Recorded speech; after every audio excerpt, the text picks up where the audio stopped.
बहुत अच्छे से याद है, ऐश्वर्य प्रधान हमारे साथ है। ऐश्वर्य, आपको याद होगा एयरपोर्ट पर आप गाड़ी के ऊपर थे, जेपी नड्डा आए थे और आपने सबसे पहले नोटिस ये किया था कि बीजेपी के मफलर से, बीजेपी के साफे से हरा रंग गायब हो गया है, वो हरा रंग फिर से दिखाई दे रहा है। तो जरा ये बताइए, बीजेपी के थिंक टैंक ने क्या एक रणनीति के तहत उसको वापस एंट्री दी है और ये कब से शुरू हुआ वापस?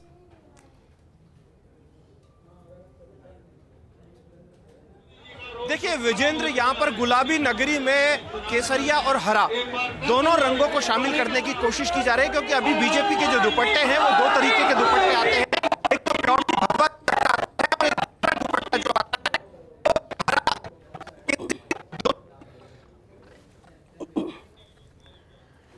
चलिए वापस जुड़ने की कोशिश करेंगे, लेकिन विजेंद्र, भव्यता भी है, बदलाव भी देखने को मिल रहा है, लेकिन एक बात जो भी अदिति से बातचीत भी हो रही थी, एक बात की बीजेपी एक तरफ तो ये कहती है कि हम सबको साथ लेकर चल रहे हैं और ये हमारे लिए एक नेगेटिव प्रचार प्रसार किया जाता है कि हम मुस्लिम को साथ नहीं लेकर चलते, अल्पसंख्यक से हमारा कोई बैर है या हम उनके लिए कुछ नहीं करना चाहते। लेकिन दूसरी तरफ किसी भी कैंडिडेट को टिकट ना देना और उसके बाद उसी से क्षेत्र में रोड शो करना जहां पर ये अल्पसंख्यक ही बहुल संख्या में नजर आते हैं और वोटर्स में भी, परिणामों में भी काफी असर करते हैं। ऐसे में क्या इस रोड शो का इंपैक्ट होगा?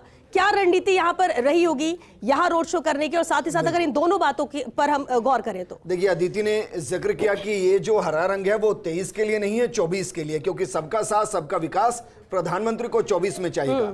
दूसरा, अदिति हमारे साथ जुड़ी हुए हैं और अदिति कामा से बीजेपी के जिस प्रत्याशी का जिक्र करिए वो नौक्षम चौधरी हैं, जो हरियाणा से आती हैं, चुनाव हारी थी, कामा उनको उतारा गया।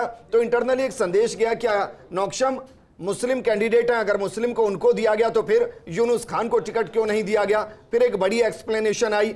अदिति, इस रोड शो के दौरान आपको कुछ ऐसे की फैक्टर दिखाई दे रहे हैं जो आपको नए नजर आए, क्योंकि ये तो तय हो गया है कि प्रधानमंत्री इस बार आए हैं, परिणाम अगर बीजेपी के अनुरूप रहे तो हम हर चुनाव में चार दीवारी के अंदर रोड शो देखेंगे।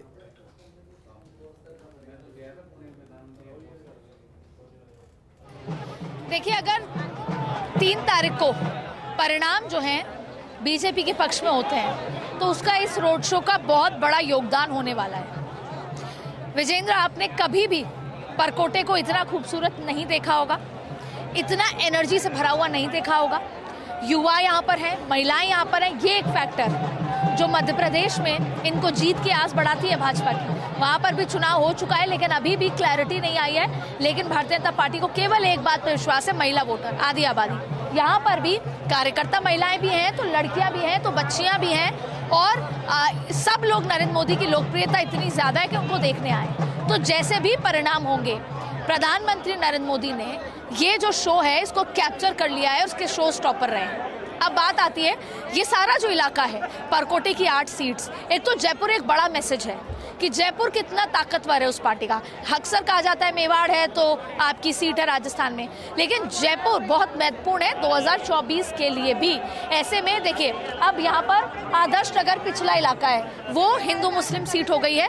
रफीक खान वर्सेस आपके सामने जो जिनसे हमने थोड़ी देर पहले बात की थी, रवि नैयर। उसके अलावा अब आप देखें किशनपोल वाला इलाका है, वहाँ पर भी मुस्लिम प्रत्याशी, और इसके पीछे जो बात है वो रामगंज है, तो वो भी मुस्लिम प्रत्याशी बाहुल इलाका है। बयानबाजी कुछ नहीं होगी, लेकिन जय श्री राम के नारे लग रहे हैं। आप इसको मनोवैज्ञानिक तरीके से समझिए कि कभी होता है रिवर्स पोलराइजेशन, जो कर्नाटक में हुआ, लेकिन यहाँ पर पोलराइजेशन के पूरे चांस अब बन गए हैं, क्योंकि जिस तरीके से भव्यता, ढोल नगाड़े, भगवा रंग, उसमें थोड़ा थोड़ा हरा रंग, भगवा रंग, महिलाएं और फिर जय सिया राम के नारे, और फिर वो भी संध्या काल के समय जब सामने हनुमान जी का मंदिर हो, हर जिसे कहते हैं कि कुछ मीटर की दूरी पे यहाँ पर मंदिर है।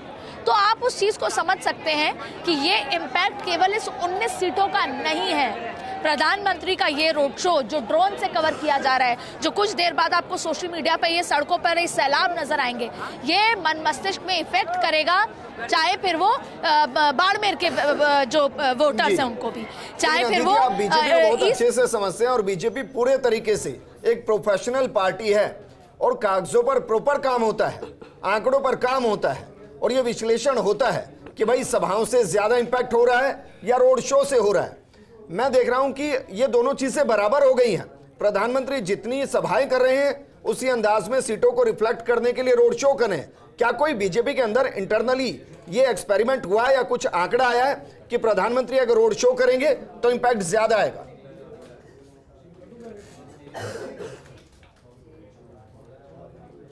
बिल्कुल आया है। देखिए, सबसे बड़ी बात है ये जो अपन कहते हैं, अक्सर ये कहा जाता है कि आखिरी के 2 दिन चुनाव बदल जाता है, फिर कहते हैं नहीं आखिरी के हफ्ते भर का, इस तरह की बातें होती हैं। नरेंद्र मोदी और प्रधानमंत्री नरेंद्र मोदी की बात करें, भारतीय जनता पार्टी की स्ट्रैटेजी की बात करें, जिस दिन जगदीप धनखड़ को बनाया गया था vice president of India, Rajasthan के चुनाव की तैयारी उस दिन से शुरू हो गई थी। आप समझिए, शायद ये मैं लगभग 2 साल पहले की बात कर रही हूँ जी। तो भारतीय जनता पार्टी कब किस तैयारी में है वो हम समझ नहीं सकते। अब सवाल उठता है कि नरेंद्र मोदी के रोड शो, देखिए यहाँ पर वसुंधरा राजे को बहुत ज्यादा आगे नहीं किया। सीपी जोशी का इम्पैक्ट आप समझ सकते हैं कि कहाँ तक है। हाँ, ब्राह्मण एक चेहरा उनको चाहिए था और उसके लिए उन्होंने सीपी जोशी को बनाया, उनका इम्पैक्ट चित्तौड़ तक है। लेकिन आज सीपी जोशी जब नरेंद्र मोदी के बगल में खड़े थे तो उनका कद और जो ब्राह्मण समाज को क्या मैसेज गया होगा, तमाम चीज़ों को अलग मुद्दा है। लेकिन ये बात सही है कि जब मैं जिन इलाकों में गई वहाँ केवल बात नरेंद्र मोदी की हो रही है। सही मायने में नरेंद्र मोदी के अलावा किसी चेहरे की बात नहीं हो रही। इससे नरेंद्र मोदी को पता है कि अंततः बीजेपी सफल हो गई, क्योंकि बीजेपी में कई चेहरे थे और 2018 का चुनाव आपने देखा होगा, नारे लगे थे। मैं नारे को पूरा नहीं करूंगा, बस इतना करूंगा कि मोदी तुझसे बैर नहीं। आगे आप समझ रहे हैं? तो उस नारे से भी बचने के लिए इस बार मोदी को ही चेहरा बना दिया गया।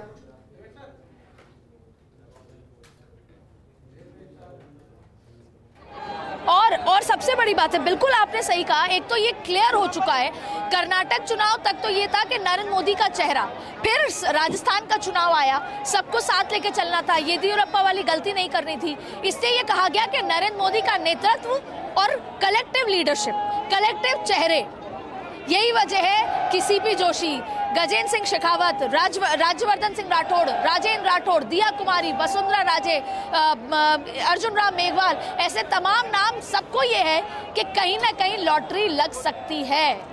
इसीलिए सब चुनाव में पूरी तरीके से जिसे कहते हैं खुद को झोंक दिया है और कुछ भी हो सकता है। लेकिन और ये मैं आपको ऐसे ही नहीं बोल रही एनालिसिस।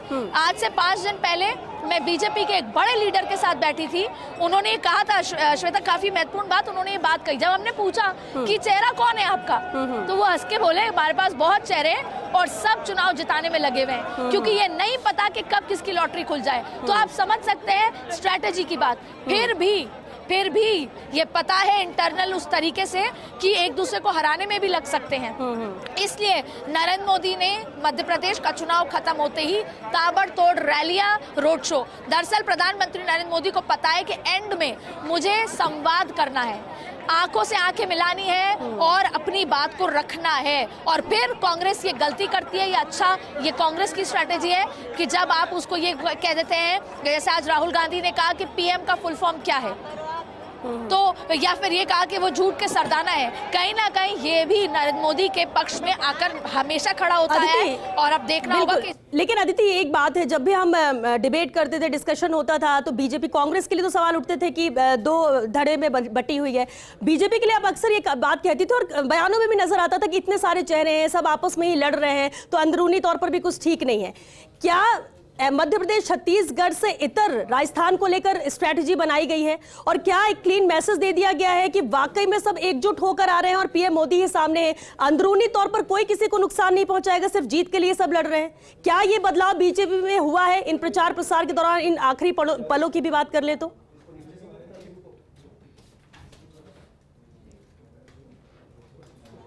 बहुत महत्वपूर्ण सवाल है, क्योंकि स्ट्रैटेजी तीनों राज्यों की एक थी।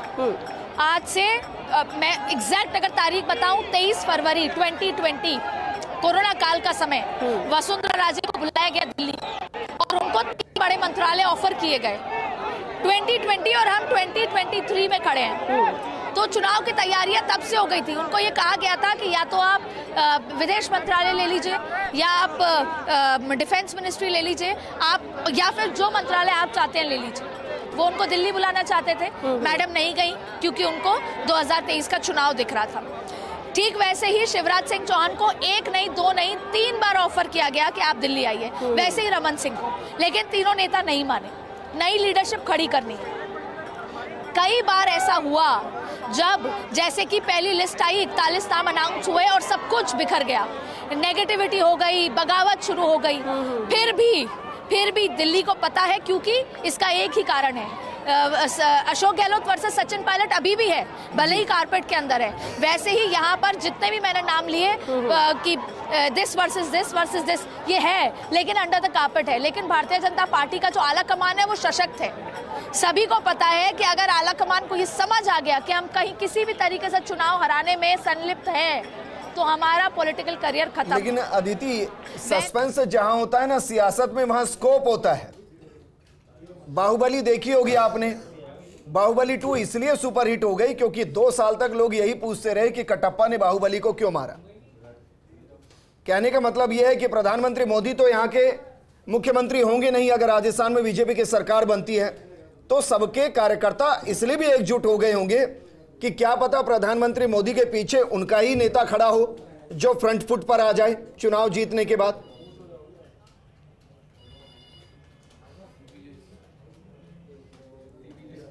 बिल्कुल सही बात है, और यही कोशिश आलाकमान ने की है कि सबको ये अपॉर्चुनिटी दे दो कि कुछ भी हो सकता है। लेकिन आपको बताएं, हो सकता है कि जितने भी नाम हमने लिए उसमें से कुछ ना, और गुजरात की तरह कुछ हो जाए, हरियाणा की तरह कुछ हो जाए। लेकिन कार्यकर्ताओं को ये उम्मीद है कि हो सकता है गजेंद्र सिंह जी बन जाए, दिया कुमारी के कार्यकर्ताओं को है कि हो सकता है दिया कुमारी बन जाए, अर्जुन राम मेघवाल के कार्यकर्ताओं को ये हो सकता है कि क्या पता अर्जुन राम मेघवाल बन जाए। ऐसे हर नेता के कार्यकर्ता को लग रहा है। और वसुंधरा राजे, अभी मैं जहाँ खड़ी हूँ उसके पीछे जो आदर्श नगर है,